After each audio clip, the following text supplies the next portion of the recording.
বিশ্বখ্যাত the economist আমাদের জানাচ্ছে যে টাকার অভাবে বেতন দিতে না পারা জাতিসংঘ আগামী 1 মাসের মধ্যেই দেউলিয়া হতে যাচ্ছে। এমনকি যে শান্তিরক্ষী বাহিনীতে রাখার দোহাই দিয়ে বাংলাদেশের সেনাবাহিনীকে সরকারের নির্দেশ অমান্য করতে বাধ্য করা হয়েছে, সেই শান্তিরক্ষী বাহিনীও আর চালাতে পারবে না জাতিসংঘ টাকার অভাবে, এবং এ নিয়ে সন্দেহ দেখা দিয়েছে। জাতিসংঘের সবচেয়ে বড় তহবিল সরবরাহকারী আমেরিকা এবং চীন জাতিসংঘকে আর অর্থ দিতে পারবে না বলে জানিয়ে দেওয়ার পর থেকেই এই সংকট শুরু হয়েছে। বাংলাদেশে জুলাই সন্ত্রাসের মাধ্যমে শেখ হাসিনার সরকারকে ক্ষমতাচ্যুত করার প্রধান কারিগরদের তালিকা করলে প্রথম দিকেই যেসব নাম আসবে তার মধ্যে জাতিসংঘের নাম হয়তো মার্কিন যুক্তরাষ্ট্রের ডিপ স্টেটের পরেই আসবে। হাসিনার সরকারকে দিয়ে মিয়ানমারের করিডোর গেম খেলার চেষ্টা হয়েছিল, সেটা আমরা জানতাম, কিন্তু ব্যর্থ হওয়ায় জুলাই সন্ত্রাস চলাকালে সেনাবাহিনীকে চাপ দিয়ে তাদেরকে সন্ত্রাস দমনে সরকারের নির্দেশ না মানায় বাধ্য করে এবং শেখ হাসিনা সরকারের পতনও ঘটে এই কারণেই। এর পরপরই বাংলাদেশ সফরে আসেন জাতিসংঘের মহাসচিব। তিনি আসার পর থেকেই জোরে সোরে মিয়ানমারের রাখাইন অঞ্চলে মানবিক করিডোরের নামে সেখানে মার্কিন অস্ত্র পাঠানোর তোড়জোড় শুরু হয়। আর সবচাইতে বড় কথা হলো, জুলাই হত্যাকাণ্ডের তড়িঘড়ি একটি রিপোর্টও জাতিসংঘ ডক্টর ইউনূসকে সাপ্লাই দেয়। এমনকি জাতিসংঘের জুলাই হত্যাকাণ্ড নিয়ে সেনাবাহিনীর সঙ্গে কথা বলতে চাইলেও সরকারের পক্ষ থেকে সেটা দেওয়া হয়নি। কেন দেওয়া হয়নি এই প্রশ্নটা তুলতে হবে, তুলেছেনও সেনাপ্রধান।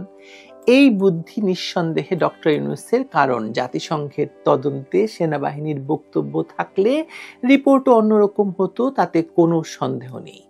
এখন জাতিসংঘের সেই রিপোর্টই সরকারের আজ্ঞাবহ আন্তর্জাতিক অপরাধ ট্রাইব্যুনালের অন্যতম প্রমাণ শেখ হাসিনা সহ আওয়ামী লীগ নেতাদের ফাঁসি দেওয়ার জন্য। কিন্তু সেই রিপোর্টে কিন্তু জাতিসংঘ থেকে স্পষ্ট বলা হয়েছিল যে এর ভিত্তিতে যদি কোনো রাজনৈতিক দলকে নিষিদ্ধ করা হয় তাহলে বাংলাদেশে সুষ্ঠু নির্বাচন প্রক্রিয়া ব্যাহত হবে। এই তো জাতিসংঘ, যখন যেখানে যেমন দরকার তেমন ভাবেই কথা বলে। তবে বেশি দিন আর বোধহয় তারা এই পোদ্দারি করতে পারছে না, কারণ বিশ্বখ্যাত দ্য ইকোনমিস্ট আমাদের জানাচ্ছে যে টাকার অভাবে বেতন দিতে না পারা জাতিসংঘ আগামী 1 মাসের মধ্যেই দেউলিয়া হতে যাচ্ছে। এমনকি যে শান্তিরক্ষী বাহিনীতে রাখার দোহাই দিয়ে বাংলাদেশের সেনাবাহিনীকে সরকারের নির্দেশ অমান্য করতে বাধ্য করা হয়েছে, সেই শান্তিরক্ষী বাহিনীও আর চালাতে পারবে না জাতিসংঘ টাকার অভাবে, এবং এ নিয়ে সন্দেহ দেখা দিয়েছে। জাতিসংঘের সবচেয়ে বড় তহবিল সরবরাহকারী আমেরিকা এবং চীন জাতিসংঘকে আর অর্থ দিতে পারবে না বলে জানিয়ে দেওয়ার পর থেকেই এই সংকট শুরু হয়েছে। ইতিমধ্যেই এই শান্তিরক্ষী বাহিনীতে নতুন সদস্য সংগ্রহ বন্ধ করা হয়েছে। হোয়াইট হাউস থেকে লিক হওয়া কাগজপত্র এমনটাই বলছে। বাংলাদেশে দেখেন কারা কারা জাতিসংঘের সঙ্গে ঘনিষ্ঠভাবে কাজ করে আর কাদের বিরুদ্ধে বিগত জুলাই সন্ত্রাস মার্কিন ডিপ স্টেটের টাকা নিয়ে ঘটানোর একটি ভয়ঙ্কর হত্যাকাণ্ড ঘটিয়ে শেখ হাসিনাকে সরকার উৎখাতের অভিযোগ কাদের বিরুদ্ধে রয়েছে চলুন দেখা যাক। আমরা জানি কাদের বিরুদ্ধে রয়েছে। এই যে ছবিটি, জাতিসংঘের আবাসিক প্রতিনিধি সহ আইন সহায়তা সংক্রান্ত প্রতিনিধি এবং বাংলাদেশের কথিত সুশীল সমাজের প্রায় সকলকে উপস্থিত আছেন, আপনারা দেখতে পাচ্ছেন। জুলাই সন্ত্রাসের সঙ্গে এদের সকলের নাম জড়িত আছে। তার মানে মার্কিন ডিপ স্টেটের দেওয়া টাকা এদের সঙ্গে জাতিসংঘও পেয়েছে। এভাবেই তারা কাজ চালিয়েছে এতদিন এবং চালায় দেশে দেশে। মার্কিন যুক্তরাষ্ট্রের ডিপ স্টেটের বাহু হিসেবে কাজ করা জাতিসংঘ এতদিন মূলত সদস্য রাষ্ট্রের টাকায় শক্তিশালী রাষ্ট্রসমূহের স্বার্থ রক্ষার কাজটি করে এসেছে।